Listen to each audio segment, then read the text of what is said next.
Hello नमस्कार जय भीम साथियों। तो हम बनी आप लोग के छोट भाई राहुल जतो।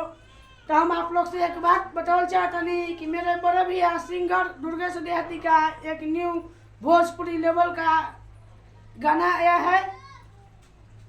ए जाना बेबी हूँ कि देवी हूँ, खून जस फुलवा पसंद करेलू।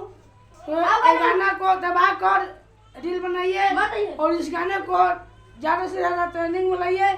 कहिएगा तो ये गाने एक लाइन हम गा के सुना देते हैं, ठीक। अरे एक दिन रहेला नबीन झगड़ा के फंस गई कोई के बियाह तहरा से।